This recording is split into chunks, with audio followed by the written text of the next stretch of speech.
વિદ્યાર્થી મિત્રો, કેમ છો બધા? આઈ હોપ બધા મજામાં છો. પ્રકરણ નંબર 2ની અંદર આપણે પ્રથમ વિશ્વયુદ્ધ અને એના પરિણામો, એની વચ્ચે થયેલા જે બનાવો છે, સંધિઓ છે, એના વિશે અભ્યાસ કર્યો. અને હવે પ્રકરણ 3માં આપણે બીજું વિશ્વયુદ્ધ અને જર્મની ઇટલીની અંદર આવેલું પરિવર્તન, એના પરિબળો, તેમજ સંયુક્ત રાષ્ટ્રો અને ઠંડુ યુદ્ધ વગેરે જે ઘટનાઓ છે એનો અભ્યાસ કરીશું. સંયુક્ત રાષ્ટ્રોના અંગો વિશે પણ ડિટેલની અંદર જોઈશું. તો ચાલો શરૂઆત કરીએ. 2 વિશ્વયુદ્ધો વચ્ચેના વૈશ્વિક પ્રવાહો. આપણે જાણીએ છીએ એમ કે પ્રથમ વિશ્વયુદ્ધ પછી લોકો આર્થિક રીતે ખૂબ ખુવાર થઈ ગયા, અવદશા થઈ ગઈ એમની. અને જે કોઈ સરકાર જે તે દેશમાં હતી એ એને સુધારવામાં નિષ્ફળ ગઈ. એટલે લોકશાહીને અંદરથી લોકોનો વિશ્વાસ ઉઠી ગયો. કેટલાક રાષ્ટ્રો એવા હતા જેણે લોકશાહીને ઉગવા જ ન દીધી. એમને ત્યાં સરમુખ હત્યારશાહી જ હતી. અને એવા શાસનને કારણે, આપ ખુદ શાસનને કારણે ઘણી જગ્યાએ દ્વિતીય વિશ્વયુદ્ધ ફાટી નીકળવાની શક્યતાઓ છે એ જન્મી ગઈ હતી.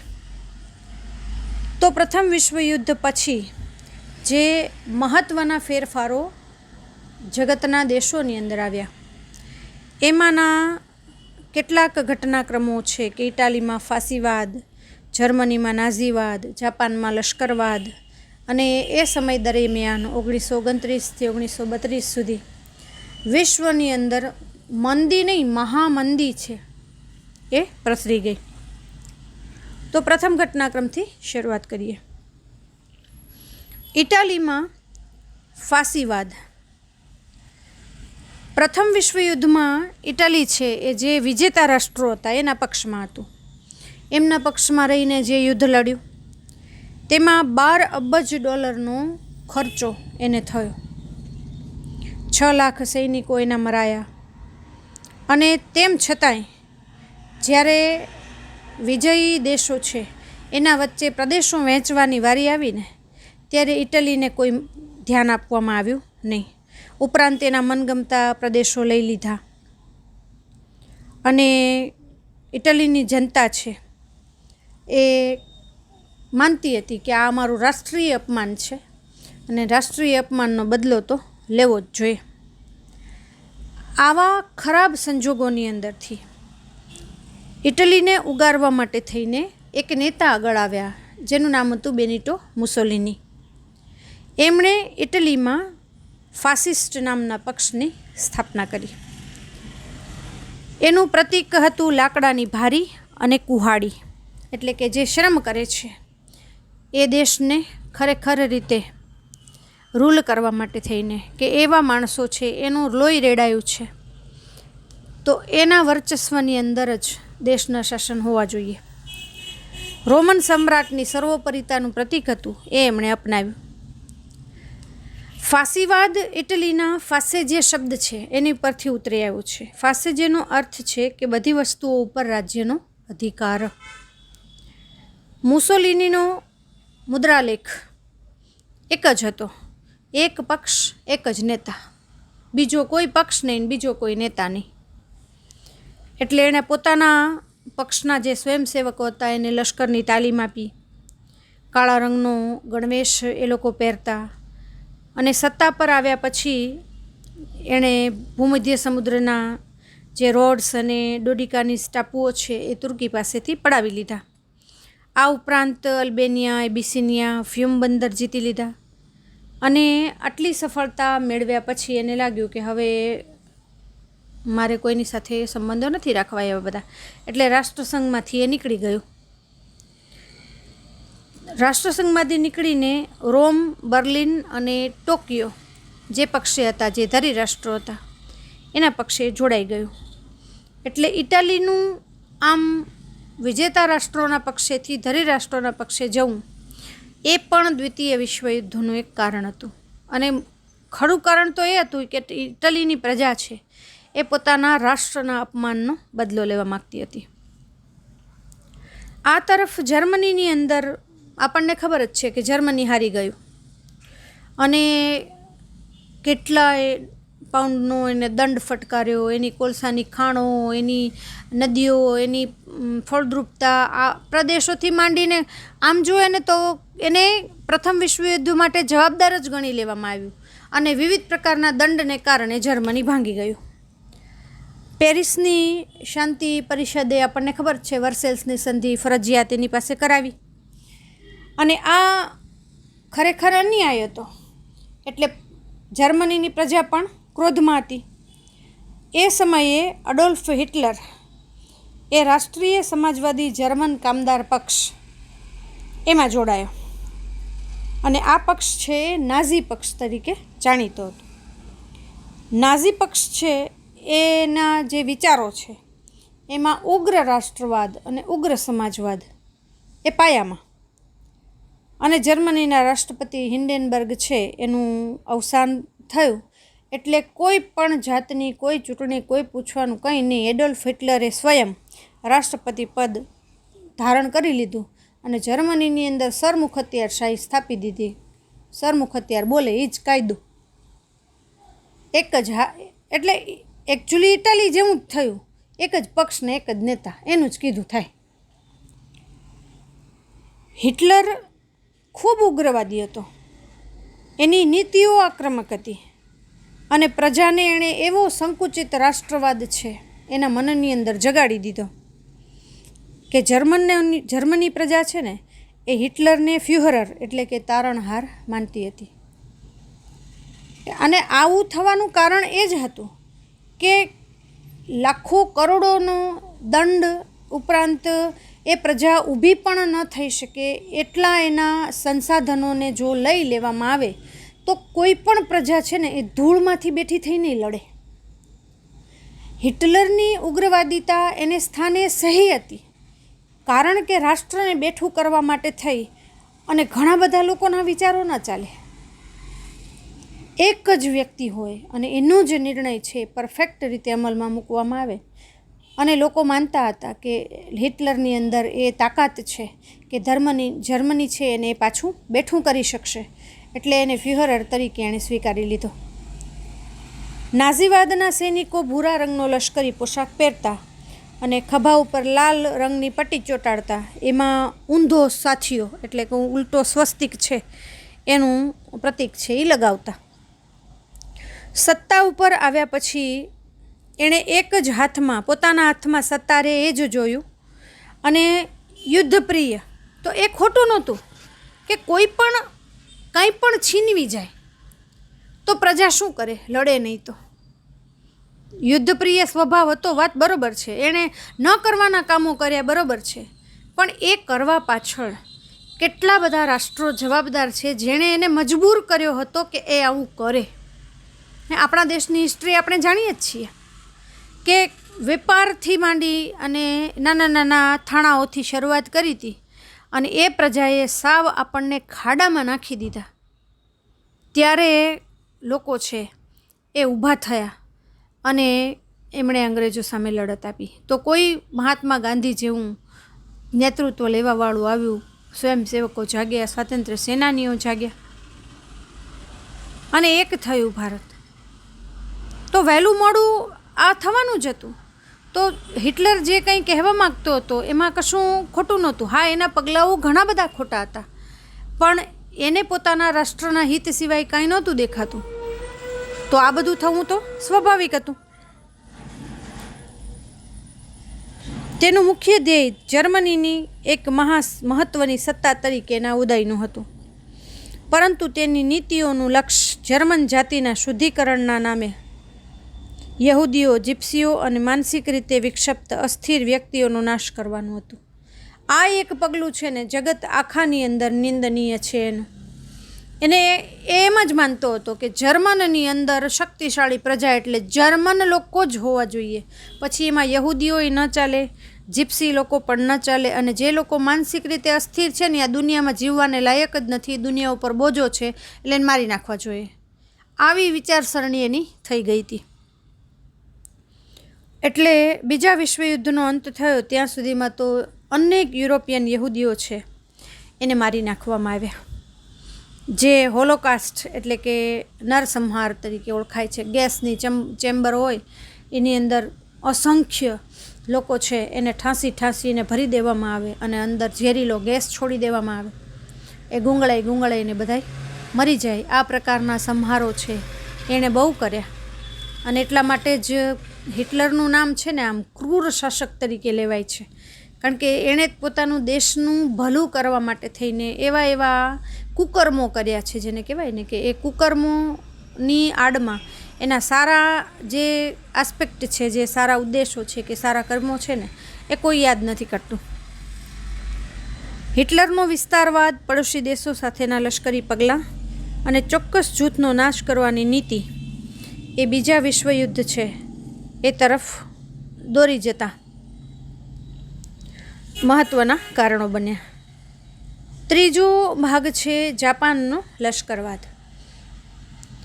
પ્રથમ વિશ્વયુદ્ધ પછી 1919ની વર્સેલ્સની જે સંધિ છે એમાં જાપાનને જે ચીનના પ્રદેશો જોતા હતા પસંદગીના એ એને મળ્યા નહીં. જર્મનીના કેટલાય સંસ્થાનો હતા એ ઇંગ્લેન્ડ ને ફ્રાન્સને એણે લઈ લીધા. એટલે જાપાનને થયું કે આપણે આ વિશ્વયુદ્ધની અંદર મહત્ત્વનો ભાગ ભજવ્યો છે અને આપણને આવા પ્રદેશો આપણે માગીએ ન મળે તો અન્યાય કહેવાય. એટલે અને પાછું 1921-22ની વોશિંગ્ટન પરિષદ મળી, એમાં ઇંગ્લેન્ડ અને અમેરિકાના નૌકાદળના 35% નૌકાદળ રાખવાની દરખાસ્તે જાપાનને સ્વીકારવી પડી. તેને સખાલીન અને સાઇબેરિયાના ટાપુય ખાલી કરવા પડ્યા. એટલે જાપાનનો યુવા વર્ગ છે એ નારાજ થઈ ગયો કે આ તો આપણા ઉપર હુકમ ચલાવ્યા જેવી વાત કહેવાય, કે એ આપણે સાંખી શકીએ નહીં. જાપાનમાં ચૂંટણી થઈ અને લશ્કરી ઢબના શાસનની તરફેણ કરનારા પક્ષો છે કે લશ્કરનું જ શાસન હોવું જોઈએ, કે જે રસ્તામાં આવે ને એને કડી સજા મળવી જોઈએ. એટલે યુવાન વર્ગે બધાએ એને જ મત આપ્યો, એ જ શાસક પક્ષ આવ્યો. લશ્કરી રાષ્ટ્રવાદે વિસ્તારવાદની નીતિ વ્યાપક બનાવી. જાપાનને રાષ્ટ્રસંઘનું કાયમી સભ્યપદ દેવામાં ન આવ્યું, અને તો પણ જાપાનની જે સામ્રાજ્યવાદી પ્રવૃત્તિ છે એને જે પશ્ચિમના દેશો છે એ રોકી શક્યા નહીં, કારણ કે યુવાન વર્ગ લશ્કરી ઢબવાળી સરકાર એમ જ માનતી હતી કે આપણે જો વિશ્વની અંદર આપણો સિક્કો જમાવવો હોય, ઊભા રહેવું હોય તો યુદ્ધ છે એ કરવા માટે તૈયાર રહેવું જોઈએ અને લશ્કરને જ બધી સત્તા સોંપી દેવી જોઈએ. જાપાને એની એ પ્રવૃત્તિ ચાલુ કરી. એમણે મંચુરિયા ઉપર કબજો કર્યો, પોતાની મંચુકો સરકાર સ્થાપી. કોરિયા, મંગોલિયા, સાન્ટુંગ, ચીન એણે લડવાનું શરૂ કર્યું અને કેટલાક પ્રદેશો એની મેળે કબજે કરી લીધા. તમે નહીં આપો તો અમે લશ્કરી તાકાતથી લઈ લેશું. જર્મની અને ઇટાલી સાથે સંબંધો એણે સુધારી લીધા, કારણ કે પેલા બેનો વર્ગ છે એ પણ અસંતોષમાં જતો કે જેને એને મળવું જોઈતું હતું એ કંઈ મળ્યું નહીં. અને જર્મનીને તો એટલું બધું નુકસાન થયું હતું કે જર્મની તો બધાની સાથે હવે એને સાથ આપે એની યાર મિત્રતા કરવા તૈયાર હતું. એ સમ્રાટ મેઈજી પછી જ્યારે 1936માં શહેનશાહ હિરોહિટો આવ્યા ત્યારે એણે પણ જાપાનની સરકાર જે છે એને છૂટો દોર આપ્યો કે આપણા સામ્રાજ્યવાદની વિસ્તારની અંદર જે આવે ને બધાને લશ્કરી તાકાતથી હરાવો. અને રાષ્ટ્રસંઘમાંથી એ નીકળી ગયું કે રાષ્ટ્રસંઘ માત્ર નીતિઓ બનાવી જાણે છે, કે કોઈની પાસે અમલ કરાવી શકતું નથી, તો એ રાષ્ટ્રસંઘની અંદર રહેવાનો કોઈ અર્થ નથી. અને ચોથી જે ઘટના બની એ હતી વૈશ્વિક મહામંદી 1929થી 1932 સુધીની. વિદ્યાર્થી મિત્રો, વૈશ્વિક મહામંદી તમને મોટે ભાગે ટૂંકનોંધની અંદર પૂછાય છે, એટલે 100% તમારે એને બાય હાર્ટ કરી જ લેવાની છે. એ મોસ્ટ એમપી જ છે. હવે આ સમયે જ્યારે જર્મની, ઇટાલી, જાપાન પોતપોતાની રીતે જ્યારે એ બધા લડતા હતા, ઇવન આપણે લડતા હતા, કારણ કે 1929થી 1932 સુધીનો વૈશ્વિક મહામંદીનો સમયગાળો, મતલબ આપણા ઉપર પર હજી અંગ્રેજોનું રાજ હતું જ. તો મોટાભાગના રાષ્ટ્રોને એવી આશા હતી કે પહેલું વિશ્વયુદ્ધ પતી જશે ને પછી યુદ્ધથી ઉપરાંત બીજી જે સમસ્યાઓ છે એનો ઉકેલ આવી જશે. પણ એવી કોઈ ધારણા થઈ નહીં, ખોટી પડી. અને એકાએક અમેરિકાના વોલ સ્ટ્રીટ નામનું જે શેર બજાર છે એમાં ઘણા મોટા પ્રમાણમાં લોકોએ શેર વેચવા માટે કાઢી નાખ્યા અને શેરની કિંમત છે એ ઘટી ગઈ. અને ભયજનક રીતે ઘટતા વિવેચકો એને વોલ સ્ટ્રીટ સંકટ એના નામેથી ઓળખાવી. અને આ સંકટે વિશ્વભરની આર્થિક સ્થિતિને ડામાડોળ કરી મૂકી, જેમાંથી વૈશ્વિક મહામંદીનું સર્જન થયું. વિશ્વના મોટાભાગના દેશો એના પ્રભાવ નીચે આવી ગયા. ગ્રેટ બ્રિટન જેવી મહાસત્તાને પણ પોતાના ચલણ પાઉન્ડ સામે અનામત રૂપે રખાતા સુવર્ણના જથ્થાની નીતિ તજવી પડી કે જેટલો પૈસો બજારમાં રાખતા ને એટલું સોનું પોતાની પાસે રાખી લેતા. એ સોનું રાખવાની નીતિ એને ત્યાગવી પડી. એ સોનાને માર્કેટમાં એને કાઢવું પડ્યું. એનો પ્રભાવ વિશ્વના અન્ય રાષ્ટ્રો, આંતરરાષ્ટ્રીય વેપાર, ઉદ્યોગ એના પર પડ્યો. અને અમેરિકા જેવું સમૃદ્ધમાં સમૃદ્ધ રાષ્ટ્ર છે એને પણ આર્થિક સ્થિતિની જે અવગણના છે, લોકોનું જીવન ધોરણ છે એના ઉપર કાપ મૂકતા, એના ખર્ચાઓ ઉપર કાપ મૂકતા કડક નિયંત્રણો છે એ લાદવા પડે. તો વિચારો વિશ્વના દેશો કેટલી હદે આર્થિક પરિસ્થિતિમાં કટોકટીમાં આવી ગયા છે. તો આપણા જેવો અંગ્રેજોના, ગ્રેટ બ્રિટનના હાથ નીચે ગુલામ દેશ, આપણા દેશની પરિસ્થિતિ તો ઓલરેડી ખરાબ હતી, એમાં ઓર ખરાબ થઈ ગઈ હતી આ સમયમાં. વિશ્વ વેપાર ઘટીને અડધો થઈ ગયો. આમ બધા નારાજ થઈ ગયા, તમામ દેશો, કે આ મહાસત્તાઓ જે છે આ એને કારણે જ આ બધું થયું છે. એટલે જે લોકોને પ્રથમ વિશ્વયુદ્ધની અંદર અન્યાયનો સામનો કરવો પડ્યો હતો એ બધા ભેગા થયા અને બધાએ નક્કી કર્યું કે હવે આપણે આ મહાસત્તાઓ જે બની બેઠા છે ને એની સામે લડવું. હવે આપણે આ સમયની મુખ્ય ઘટના જે 1939થી 1945 સુધી બીજું વિશ્વયુદ્ધ થયું એના પરિબળો જોઈએ. દ્વિતીય વિશ્વયુદ્ધના પરિબળો આમ તો વાવણી છે એ વર્સેલ્સની સંધિથી જ થઈ ગઈ હતી, પણ એમાં ઉગ્ર રાષ્ટ્રવાદ જવાબદાર હતો. અને આપણે જોયું કે ઇટલીની પ્રજા હોય, જર્મનની પ્રજા હોય કે જાપાનની પ્રજા હોય, ત્રણેય વર્ગમાં દરેકે પોતાની પ્રજા છે એને ઉગ્ર રાષ્ટ્રવાદ તરફ પ્રેરી કે પોતાનો જ પ્રદેશ છે એ સર્વોપરી થાય. અને નાઝીવાદી વિચારસરણી તો એમ જ કહેતી હતી કે જ્યાં જ્યાં જર્મન પ્રજા વસતી હોય ને એ જગ્યા જર્મનીને મળી જવી જોઈએ. એટલે કે ઓસ્ટ્રિયા, ચેકોસ્લોવાકિયા એ બધું તો હિટલરે હડપ કરી જ લીધું. ઇટલીના મુસોલિની છે એણે પણ ઉગ્ર રાષ્ટ્રવાદ શરૂ કર્યો, સામ્રાજ્ય વિસ્તારવાનું શરૂ કર્યું. અને આ ત્રણેયને કારણે વિશ્વ શાંતિ જોખમરૂપ બની ગઈ હતી. પછીથી પહેલાંય જૂથબંધીઓ થઈ હતી, નવી જૂથબંધીઓ અસ્તિત્વમાં આવી. એમાં ફ્રાન્સને જર્મનીનો ભય હતો એટલે બેલ્જિયમ, પોલેન્ડ, રૂમાનિયા અને ચેકોસ્લોવાકિયા સાથે એણે મૈત્રી કરારો કરી લીધા કે આપણે મિત્રો, અમે તમારા પર નહીં, તમે અમારા પર હુમલો નહીં કરો. ઇટલીએ ચેકોસ્લોવાકિયા, યુગોસ્લાવિયા, રૂમાનિયા, હંગેરી, ગ્રીસ, તુર્કી, ઓસ્ટ્રેલિયા એની સાથે કરાર કર્યા કે તમારા રાષ્ટ્રને કોઈ તકલીફ પડે તો અમે તમને મદદ કરશું, અમને જ્યારે તકલીફ પડે ત્યારે તમારે અમને મદદ કરવાની, મિત્રો. રશિયાએ જર્મની, તુર્કી, લિથુઆનિયા, ઈરાન એની સાથે કરાર કરી લીધા. ઇટલીએ રોમ, બર્લિન અને ટોક્યો ધરી એની રચના કરી જર્મની અને જાપાનના સહયોગથી. ઇંગ્લેન્ડ અને ફ્રાન્સે લોકશાહી મૂલ્યોવાળું એક નવું જૂથ બનાવ્યું અને જર્મનીએ રશિયા સાથે બિન આક્રમક સંધિ કરી. જર્મનીએ કે આપણે આક્રમણ એકબીજા ઉપર કરવાનું જ નહીં. રશિયાએ મહાસત્તા હતું એટલે એક મહાસત્તાનો સાથ છે એ જર્મનીએ લીધો. એટલે બધા જ સામ્રાજ્યો અંદરો અંદર ડરવા માંડ્યા હતા કે ન કરે ને ક્યાંથી શરૂઆત થાય, તો આપણે પહેલાં વ્યવસ્થા કરી રાખીએ કે આપણે ક્યાં કોના પક્ષે રહી અને લડશું અને કેવી કેવી રીતે લડવું. હવે આ જૂથબંધીઓને પરિણામે વધુ અસ્તિત્વમાં આવ્યું હોય ને તો લશ્કરવાદ છે.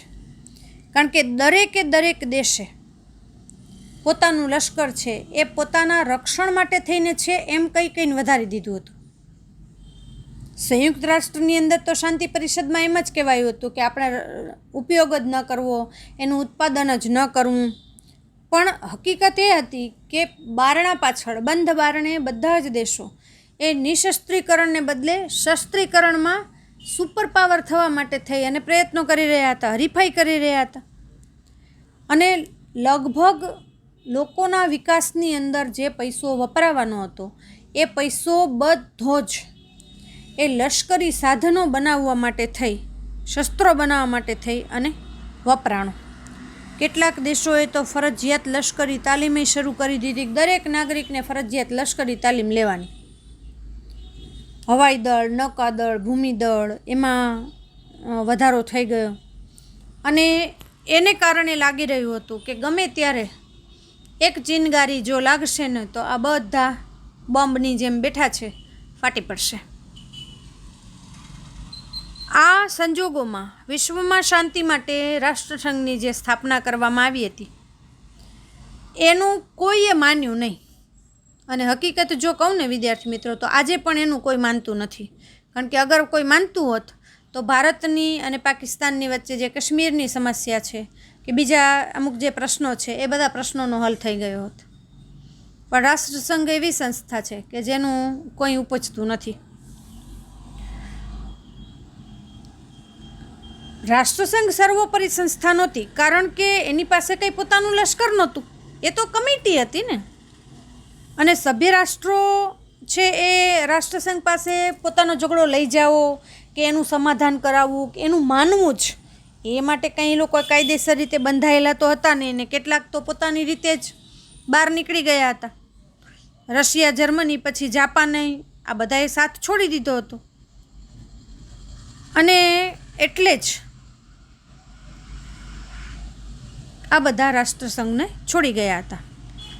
ઇટલીએ બેસેનિયાને, જાપાને મંચુરિયા ઉપર, તો જર્મનીએ ચેકોસ્લોવાકિયાના પ્રદેશો છે એ હડપ કરી લીધા હતા. રાષ્ટ્રસંઘ એને અટકાવી શક્યો નહીં. અને સત્તા મેળવવાની જે લાલચ, સત્તા ભક્તિ, એ રાષ્ટ્રસંઘની અંદર એ બળવાન બની ગઈ. રાષ્ટ્રસંઘ જૂથબંધી અટકાવી શક્યો નહીં. અને આ એની સૌથી મોટી નિષ્ફળતા હતી અને આજે પણ છે. આપણે વર્સેલ્સની સંધિ છે એ આગળ ડિટેલની અંદર જોઈ ગયા છીએ શાંતિ પ્રક્રિયામાં, કે એને જવાબદાર ગણીને કેવો દંડને વગેરે વગેરે કરવામાં આવ્યું. અને હિટલરે તો વર્સેલ્સની સંધિને કાગળનું ચીથરું કહીને જ ફગાવી દીધી હતી કે આ કાગળનું ચીથરું છે એ. કે જર્મનીને કહી દીધું હતું કે આ તમારા ઉપર ભલે દંડ એ લોકોએ લાદ્યો પણ એ કાગળનું ચીથરું છે એને માનવાની જરૂર નથી, આપણે કાંઈ દેવાના નથી કે. અને એટલે જર્મનીની પ્રજા છે એને યુદ્ધનું પ્રોત્સાહન મળ્યું કે આ કોઈક એવો નેતા છે જે આપણા દેશને ખુવાર થતો બચાવી શકે એમ છે. એટલે એ ફ્યુહરર બની ગયો. હિટલરની સામ્રાજ્યવાદી મહત્વાકાંક્ષા એ પણ એનું એક પરિબળ હતું કે બીજા વિશ્વયુદ્ધના પાયામાં બધા એમ માને છે કે હિટલર હતો ઉગ્ર રાષ્ટ્રવાદી, સૈનિકવાદી. તો સ્વાભાવિક છે, જેનું સર્વસ્વ ચારે બાજુથી દુનિયા લૂંટવા ઊભી થઈ ગઈ હોય એનો નેતા છે એ આવી વિચારસરણી ન ધરાવે તો શું દાન કરવા નીકળે? સ્વાભાવિક છે. પણ એણે લીધેલા ઘણા બધા પગલાઓ છે એ નિંદનીય છે, એમાં ના નહીં. પણ સમય અને સંજોગો માણસને ઘણી વખત ઘડે છે ને, તો હિટલર પણ આ જ સમયને સંજોગોમાં ઘડાયો. કોઈ પણ હિસાબે એ જર્મનીને એક કરવા માટે, સ્થિર કરવા માટે અને સમૃદ્ધ બનાવવા માટેની ઈચ્છા ધરાવતો હતો, તો પોતાના દેશ માટે આવી ઈચ્છા ધરાવવી એ તો કોઈ પાપ નથી. અને હિટલરના સામ્રાજ્યવાદનો સૌ પહેલો શિકાર ઓસ્ટ્રિયા બન્યું. જર્મન સેના સાથે ઓસ્ટ્રિયામાં પ્રવેશ કર્યો, ચેકોસ્લોવાકિયા ઉપર કબજો કર્યો, લિથુઆનિયા છે એના મેમલ બંદર ઉપર એ કબજો કરી લીધો અને વિશાળ જર્મન રાષ્ટ્રનું અને શિસ્તબદ્ધ જર્મન રાષ્ટ્રનું એણે સર્જન કર્યું. જો હું વિદ્યાર્થી મિત્રો આ શિસ્તબદ્ધ એટલા માટે આ શબ્દ વાપરું છું કે આજે પણ જર્મની એ અત્યંત શિસ્તબદ્ધ રાષ્ટ્રોમાંનું એક છે. ઓટોમોબાઈલ ક્ષેત્રે અને બીજા અનેક ક્ષેત્રોમાં જર્મની અત્યારે ટોપ પર છે. એના મૂળની અંદર હિટલરની જેટલી મહેનત છે ને એ પડી છે. લોકો પોતાના દેશનો એક અનાજનો કણ પણ વેડફવામાં માનતા નથી. એટલી બધી ડિસિપ્લિન પ્રજા જર્મનીની છે. તો સ્વાભાવિક છે કે જ્યાં આટલું બધું શિસ્ત હોય, અને યાદ રાખજો બાળકો, કાયદો તો જ ફાયદો. કાયદાનો અમલ ન થાય મતલબ તમને કોઈ ફાયદો છે એ થવાનો નથી. અત્યારે આપણે આ પરિસ્થિતિ જોઈ રહ્યા છીએ ને કે જ્યારે કાયદો કરવામાં અને કાયદોને અમલ કરાવવામાં જ્યારે નિષ્ફળતા મળે છે, ત્યારે અત્યારે જુઓ તમે રોજના 80,000 90,000 ટપોટપ લોકો મરે છે, ટપોટપ લોકો હોસ્પિટલની અંદર જાય છે. શા માટે? કાયદાનું પાલન નથી કરવું લોકોને, અને કાયદાનું પાલન નથી કરવું એટલે બધી પરિસ્થિતિ છે એ સર્જાવાની જ છે.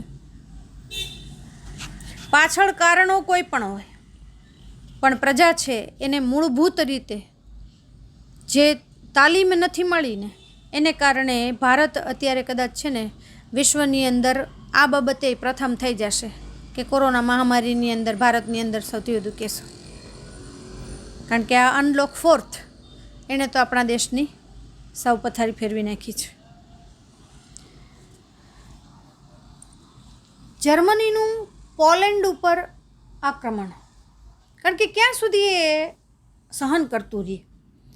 તમામ પરિબળોએ વિશ્વને દારૂગોળાના મોટા ઢગલા ઉપર તો બેસાડી દીધું હતું.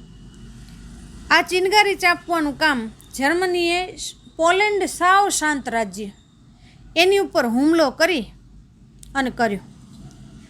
બ્રિટન અને ફ્રાન્સે જર્મનીને ચેતવણી આપી કે આ યુદ્ધ તાત્કાલિક ધોરણે બંધ કરી દો, પણ જર્મનીએ તો હવે નક્કી કરી લીધું હતું ગમે તે થાય યુદ્ધ તો કરવું જ છે. ભલે ખર્ચો અમારે થાય, તમને દંડ નથી ભરવો, અમે સહન કરશું, પણ તમારી ગુલામી તો ક્યારેય સ્વીકારશું નહીં જ તે.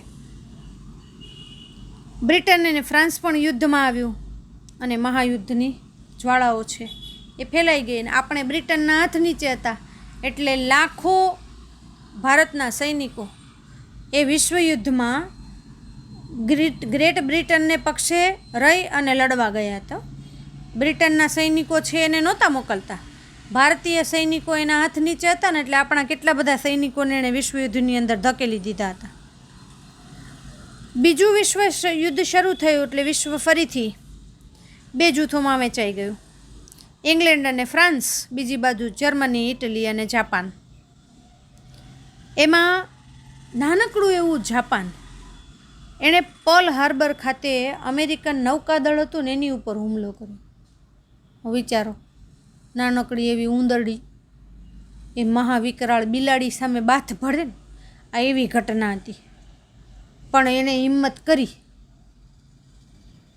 કે તમે અમને એમ નહીં સમજતા કે અમે નહીં કરી શકીએ. ભલે આમ પારોઠના પગલાં, પાછા પગલાં ભરવા પડે, પણ એક વખત બતાડી દેવાનું કે અમે હુમલો કરી શકીએ એમ છીએ. અને અમેરિકા તો હજી સુધી તો તટસ્થ જ હતું, એણે ના પાડી હતી કે અમે બ્રિટનને હેલ્પ નહીં કરીએ, જાપાનને હેલ્પ નહીં કરીએ. પણ અત્યાર સુધીમાં એના ઉપર કોઈએ ઘા નહોતો કર્યો. અને જાપાને પેલો સૂતેલી બિલાડી હોય ને એને પૂંછડીએ બટકું ભરીને કોક જગાડે ને એની જેમ જગાડ્યું નૌકાદળને. અને અમેરિકા યુદ્ધની અંદર પ્રવેશ્યો. હવે એ જોડાયું બ્રિટન અને ફ્રાન્સના પક્ષે, ઇંગ્લેન્ડ અને ફ્રાન્સના પક્ષે, એટલે એનો તો પક્ષ મજબૂત થઈ ગયો. જાપાનની તાકાતને રોકવા માટે થઈ અને અમેરિકાએ એક જ મહાભયાનક નિર્ણય લીધો. હિરોશીમા અને નાગાસાકી એ 2 નગરો ઉપર એણે અણુબોમ્બ ફેંક્યા અને જાપાનના 1,24,000થી વધુ નાગરિકો મરી ગયા. મહાવિનાશ થયો અને જાપાનને થયું કે આ અણુશસ્ત્રો આગળ આપણે જો હાર નહીં સ્વીકારીએ તો કદાચ આખું એ નાનકડું જાપાન છે ને એને આપણે ગુમાવી દેશું. અત્યારે શરણાગતિ સ્વીકારી લેવામાં સમજદારી છે, કારણ કે આપણે ઊભા થઈ શકશું જો આ રોકી શકાશે તો, પણ જો એક વખત ખતમ થઈ ગયા તો પછી ઉઠવું બહુ મુશ્કેલ છે. અને પછીથી મહાવિશ્વયુદ્ધ જે છે બીજો એનો અંત આવી ગયો. હવે આ મહામંદીની અંદર ભયંકર વિનાશ એ સર્જાયો. એ જે વિનાશના પરિણામો છે એ હવે આપણે જોઈએ. એક તો હજારો, લાખો, કરોડો, અબજો ડોલરનો ખર્ચ, કિંમતી સંપત્તિ, અને જર્મની તો સાવ પાછું ધોવાઈ જ ગયું હતું. શસ્ત્ર સરંજામને ઉત્પાદન વધુ કરવામાં બધાએ ધ્યાન દીધું, એટલે લોકોના વિકાસની અને જીવન જરૂરિયાતની ચીજવસ્તુઓ તો એક સમય એવો હતો કે મળતી જ નહોતી. એવું નહોતું કે જથ્થો ભરી રાખ્યો તો અને બજારમાં અવેલેબલ નહોતી, પણ મળતી જ નહોતી, કારણ કે રૂપિયો એ રોલ થતો જ નહોતો. તો કઈ જગ્યાએ તમે એ વસ્તુઓ છે એનું ઉત્પાદન છે, બધી વસ્તુ તો બંધ હતી, કારખાનાઓ બંધ, બહાર ન નીકળી શકાય, ગમે ત્યારે યુદ્ધના શસ્ત્ર સરંજામની હાથ નીચે આવી જવાય, એટલે તો જરૂરી માલની તંગી થઈ, રોજીરોટીની મુશ્કેલી થઈ અને લગભગ બધાય રાષ્ટ્રો છે એમાં મહામંદી આવી ગઈ. રશિયાની બોલ્શેવિક ક્રાંતિ જ્યારે થઈ 1917ની અંદર, અને જે સામ્યવાદી વિચારસરણી છે એને કારણે રશિયાએ જે સરસ રીતે વિકાસ કર્યો, પ્રગતિ કરી, એટલે ઘણા રાષ્ટ્રોને થયું કે નહીં, આ જે રાજનીતિ છે એ આપણે અપનાવવા જેવી છે. અને ચીન છે એણે સામ્યવાદનું જે અપનાવવાની પ્રક્રિયા છે એ કરી. માઓ ત્સે તુંગના નેતૃત્વ નીચે ચીનમાં થયેલ ક્રાંતિ અને એને હિસાબે ચીન છે એ સામ્યવાદી રાષ્ટ્ર બન્યું. ત્યાર પછી ઠંડા યુદ્ધની પરિસ્થિતિ સર્જાઈ. જો ઠંડુ યુદ્ધ કોને કહેવાય કે રાષ્ટ્રો, એક રાષ્ટ્ર બીજા રાષ્ટ્રની સાથે મેદાનમાં જઈને કે હવાઈ દળથી કે ભૂમિદળથી, નૌકાદળથી ન લડે, પણ એકબીજાના વિરોધી જૂથો હોય અને એના માટે થઈને એ લોકો વાગયુદ્ધો, એટલે કે બોલીને છાપાઓમાં બધું પ્રકાશિત કરીને અને વિચાર યુદ્ધ છે એ થયું. તો આ વાણી વિચારના જે યુદ્ધ છે ને એ ઠંડા યુદ્ધ છે, એ ઠંડા યુદ્ધની પરિસ્થિતિ હતી. એટલે ત્યારે ઘણું બધું એવું પરિસ્થિતિ સર્જાઈ ગઈ હતી કે બધાને લાગતું હતું કે આમાંથી ત્રીજું વિશ્વયુદ્ધ છે ને ફાટી નીકળશે. પણ હવે મને લાગે છે કે આ સમય છે કે થોડા ઘણા સમયની અંદર હવે આપણે ત્રીજું વિશ્વયુદ્ધ છે એ જોઈશું. કારણ કે જે પરિસ્થિતિમાં અત્યારે દુનિયા ચાલી રહી છે એમાં કોઈનો આરો આવે એવું લાગતું નથી. ઈશ્વરને આપણે પ્રાર્થના કરીએ કે ત્રીજું વિશ્વયુદ્ધ આપણે જોવું ન પડે, પણ એક સમય આવશે ખરો ચોક્કસ. કારણ કે જે રીતે રાષ્ટ્રો પોતપોતાની તાકાત છે એનું પ્રદર્શન કરી રહ્યા છે, એકબીજાની ઉપર આરોપો લગાવી રહ્યા છે, એકબીજાની સૈન્યની તાકાતો છે એને બેફામ રીતે દેખાડીને વધારીને ઇમ્પ્રેસ કરી રહ્યા છે બધાને. કોઈની સાથે એક સારા પગલાં ભરીને છે રહેવું નથી. તો આ પરિસ્થિતિ તો ચોક્કસ એક વખત તો આવવાની જ છે. હવે જ્યારે સંયુક્ત રાષ્ટ્રો એટલે કે પેલી શાંતિ પરિષદ છે એ રચાઈ, એના થોડા લક્ષણો અને બધું આપણે જોઈ લઈએ. તો સંયુક્ત રાષ્ટ્રોનું પ્રતીક છે જે જો ઉપર આ જે ફોટોગ્રાફ છે એ તમારે યાદ રાખવાનો છે કે ક્યારેક પરીક્ષામાં પ્રિન્ટ થઈને આવી શકે છે. અને તમને પ્રશ્ન પૂછી શકાય છે કે આ ફોટોગ્રાફની અંદર જે ચિહ્ન છે એ કોનું છે, તો એ સંયુક્ત રાષ્ટ્રોનું છે, યાદ રાખવાનું. રાષ્ટ્રસંઘની સ્થાપના તો વિશ્વમાં શાંતિ માટે કરવામાં આવી હતી, પણ એ કંઈ કરી શક્યો નહીં. અને 24મી ઓક્ટોબર 1945ના રોજ એની સ્થાપના થઈ અને એનું કાર્યાલય છે ન્યૂયોર્કમાં રાખવામાં આવ્યું હતું. તો આ વસ્તુ તમારે યાદ રાખવાની છે. સંયુક્ત રાષ્ટ્રોનું વડું મથક ન્યૂયોર્કનો ફોટો છે. તમને ક્યારેક એ ફોટોગ્રાફ પ્રિન્ટની અંદર આવી શકે છે. સંયુક્ત રાષ્ટ્રનો ધ્વજ છે એ પણ એનો જે પ્રતીક છે એ જ ધરાવે છે. સંયુક્ત રાષ્ટ્રોની સ્થાપના માટે વિશ્વ યુદ્ધની અંદર અમેરિકા જોડાયું ત્યારથી જ અમેરિકા ઈચ્છતું હતું કે વિશ્વની અંદર તમે એકબીજા સાથે ઝઘડશો તો એ યોગ્ય તો કોઈ કાળે નથી, કારણ કે અમેરિકા આમે જગત જમાદાર છે. એ રાષ્ટ્રસંઘની અંદર છે ખરું, પણ રાષ્ટ્રસંઘનું કોઈ માને એવું એ છે નહીં. એ આપણે આજકાલ તમે ન્યૂઝ ચેનલો જુઓ તો તમને ખબર પડી જાય એના માટેથી. એટલે અમેરિકાના પ્રમુખ રૂઝવેલ્ટે અમેરિકાની કોંગ્રેસ જે છે એને સંસદને સંદેશો આપતા કીધું કે ભાઈ જો લોકોને વિચાર અને વાણીનું સ્વાતંત્ર્ય હોવું જોઈએ, ધાર્મિક સ્વાતંત્ર્ય હોવું જોઈએ, આર્થિક સ્વાતંત્ર્ય હોવું જોઈએ અને ભયમાંથી મુક્તિ હોવી જોઈએ. કે આ 4 વસ્તુ વિશ્વને આપો હોય કે બધાને પોતપોતાની રીતે વિકાસ કરવા દો હોય. અને આ પછી બ્રિટનના વડાપ્રધાન ચર્ચિલ અને રૂઝવેલ્ટ છે એણે એટલાન્ટિક મહાસાગરના જહાજ પર એ લોકો મળ્યા અને 8 મુદ્દાઓ છે એનો એક ખતપત્ર છે એણે તૈયાર કર્યો અને એને એટલાન્ટિક ખતપત્ર કહેવામાં આવે છે. અને એ લોકો એમાં એવા મુદ્દાઓ સમાવ્યા હતા કે દરેક રાષ્ટ્ર છે એ સ્વતંત્ર હોય અને પોતાના શાસનવાળો હોય, શાંતિ સલામતી સામાજિક રીતે એ ઊભો થાય, આર્થિક રીતે વિકાસ કરે અને વિશ્વના જેટલા દેશો છે એ પોતપોતાના હથિયારો ઉપર કંટ્રોલ લાવે. બ્રિટન, અમેરિકા, રશિયા, ચીન આ બધા મોસ્કો ખાતે મળ્યા અને એ લોકોએ પણ સ્વીકાર્યું કે હા, આ અંતે તો યુદ્ધનું પરિણામ બહુ વિનાશક જ હોય છે. તો આ દેશોએ પણ એ સ્વીકાર્યું મોસ્કો પરિષદની અંદર. તેહરાનની અંદર 3 જે આ વિશ્વના શક્તિશાળી રાષ્ટ્રો છે અમેરિકા, બ્રિટન, એ લોકોની પરિષદ મળી. 50 રાષ્ટ્રોના પ્રતિનિધિઓ એમાં ભેગા થયા અને 24 ઓક્ટોબર 1945ના રોજ સંયુક્ત રાષ્ટ્રો એવી એક સંસ્થા છે એ અસ્તિત્વમાં આવી અને ભારતનો એમાં સમાવેશ થાય જ છે, પણ આપણે સભ્ય રાષ્ટ્ર છીએ. ત્યારથી શરૂ કરીને 24 ઓક્ટોબરનો દિવસ એ UN day, United Nations day તરીકે ઉજવવામાં આવે છે. હાલ સંયુક્ત રાષ્ટ્રોમાં 193 રાષ્ટ્રો છે એ સભ્ય તરીકે છે.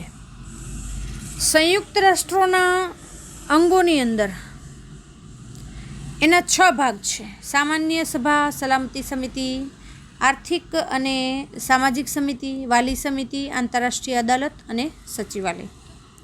એમાં તમારે સામાન્ય સભા અને સલામતી સમિતિ છે એ ઘણી વખત પૂછાઈ જાય છે ટૂંક નોંધ તરીકે.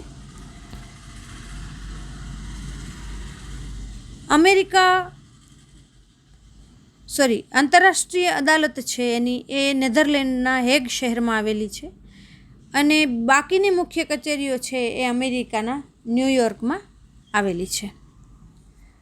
સામાન્ય સભા એ સંયુક્ત રાષ્ટ્રોનું સૌથી મોટું અંગ છે અને બધા સભ્ય રાષ્ટ્રોના પ્રતિનિધિઓ છે એની બનેલી છે. દરેક દેશમાંથી 5 પ્રતિનિધિ એમાં જઈ શકે છે, પણ મત આપવાનો આવે ને ત્યારે એ 5માંથી 5 હોય તો એ દરેક દેશનો એક મત ગણવામાં આવે. એટલે એ કોઈ પણ આંતરરાષ્ટ્રીય સંબંધો છે એના બાબત ઉપર ચર્ચા, સલાહ, સૂચન, ભલામણ એ કરી શકે છે. એનું મહામંત્રી છે એ દર વર્ષે એક બજેટ રજૂ કરે છે. એ બજેટને મંજૂર કરવાની, પછી એની અંદર જે સંસ્થાઓ કામ કરે છે એને પોતાના દેશમાં કામ કરવા દેવાની, એ બધી રકમની ફાળવણી કરવાની.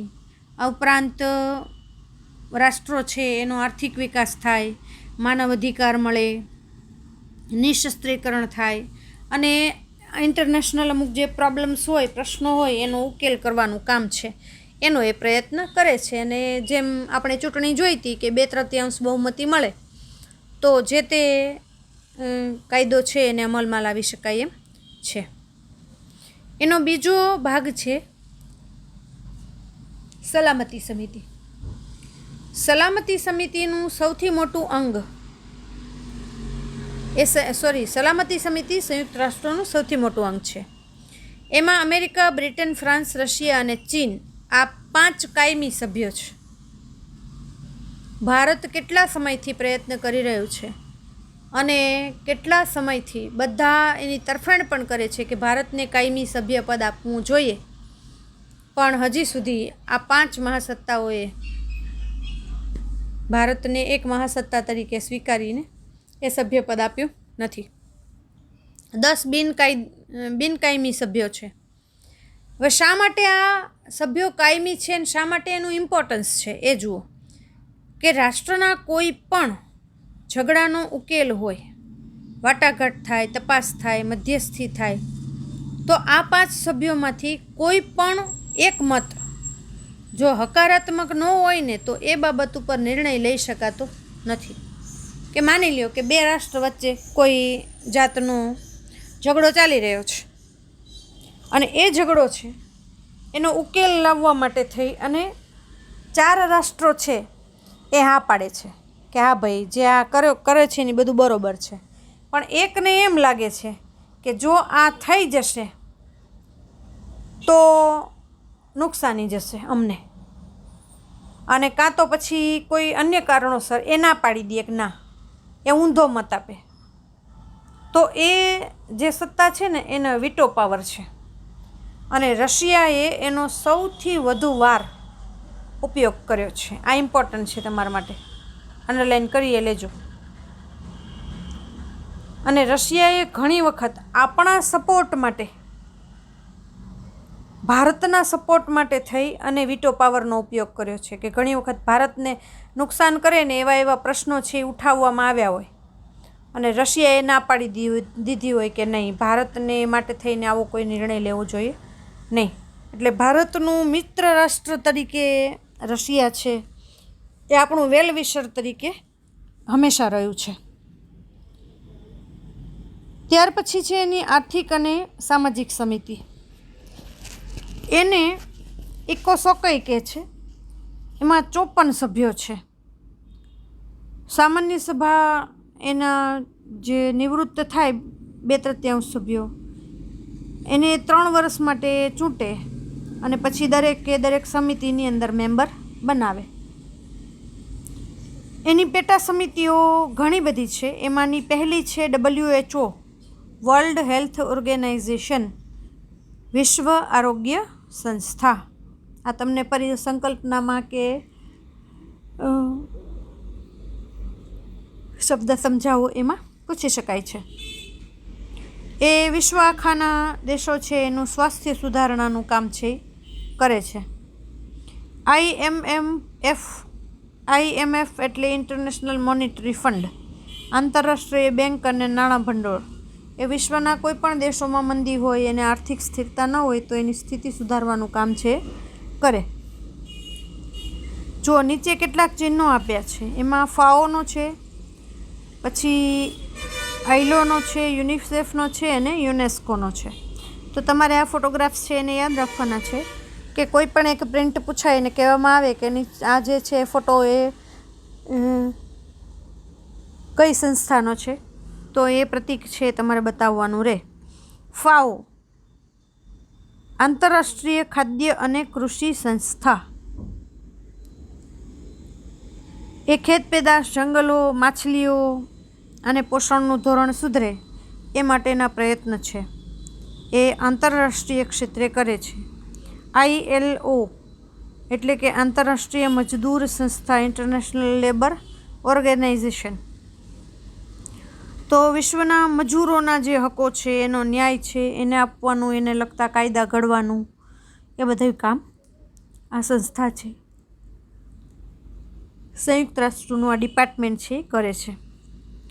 યુનિસેફ એ બાળકો માટેનું આકસ્મિક મદદ ભંડોળ છે કે જે વિશ્વના બાળકોનું સ્વાસ્થ્ય સુધારવા માટે થઈને પૌષ્ટિક ખોરાક, શિક્ષણ, બાળ કલ્યાણ એની પ્રવૃત્તિ કરે છે. ને એની અંતર્ગત જ તે આપણે ત્યાં સમાજ કલ્યાણ વિભાગ નામનો એક વિભાગ છે, જેને અંતર્ગત આંગણવાડીથી માંડી અને બીજી એવી સંસ્થાઓ ચાલે છે કે જેને ઉદ્દેશ જ છે કે બાળકો છે એને પોષણક્ષમ ખાવાનું મળે, એનું શિક્ષણ છે એ જળવાય, એનું બાળકોનું કલ્યાણ થાય એ માટેનું. યુનેસ્કો એ શૈક્ષણિક, વૈજ્ઞાનિક અને સાંસ્કૃતિક સંસ્થા છે જે નિરક્ષરતા નિવારણ કે લોકોમાં કોઈ પણ અભણ હોવું જોઈએ નહીં અને શિક્ષણ દ્વારા માણસનું જીવન ધોરણ ઊંચું આવે, એને ન્યાય મળે, વિજ્ઞાન અને સાંસ્કૃતિક સાધનો છે એ દ્વારા એક રાષ્ટ્ર અને બીજા રાષ્ટ્રની વચ્ચે સંબંધો છે એ સુધરી શકે, એકબીજાની સંસ્કૃતિને લોકો માન આપતા શીખે તો ઝઘડાઓ થાય નહીં, એવું એ માને છે. આ ઉપરાંત એની પેટા સંસ્થાઓ પણ છે જે દરેક ક્ષેત્રમાં કામ કરે છે. ત્યાર પછીનો એનો ભાગ છે વાલી સમિતિ. એમાં 5 કાયમી સભા રાષ્ટ્રો છે જે સામાન્ય સભા પસંદ છે એ કરે છે. અગાઉ વાલીપણા હેઠળ જે પ્રદેશો હતા અને જે પ્રદેશોને સ્વતંત્રતા નહોતી મળી, વિશ્વયુદ્ધની અંદર પરાજિત થયેલા પ્રદેશોની દેખરેખ માટે તેમજ એના સામાજિક, આર્થિક, રાજકીય વગેરે બાબતોનો વિકાસ થાય એ જોવાની ફરજ એ વાલી સમિતિની છે. એટલે જ્યારે આપણે આઝાદ નહોતા થયા ત્યારે વાલી સમિતિ છે એ આપણા દેશની આઝાદી માટે થઈને પણ એણે ખૂબ સપોર્ટ છે એ આપણને આપેલો. અને હજી પણ અમુક એવા દેશો છે જે સામાજિક, આર્થિક, રાજકીય જેવી બાબતોમાં જ્યાં ક્યાંય પાછા પડે છે ત્યાં એને મદદ કરે છે. આંતરરાષ્ટ્રીય અદાલત જેનું મુખ્ય મથક નેધરલેન્ડના હેગ શહેરમાં છે, એમાં 15 ન્યાયમૂર્તિઓ છે. 9 વર્ષ માટે એ લોકો ન્યાયમૂર્તિ તરીકે રહે છે અને 2 રાષ્ટ્રોની વચ્ચે જે ઝઘડો હોય એનો નિકાલ કરવાનું કામ એનું છે.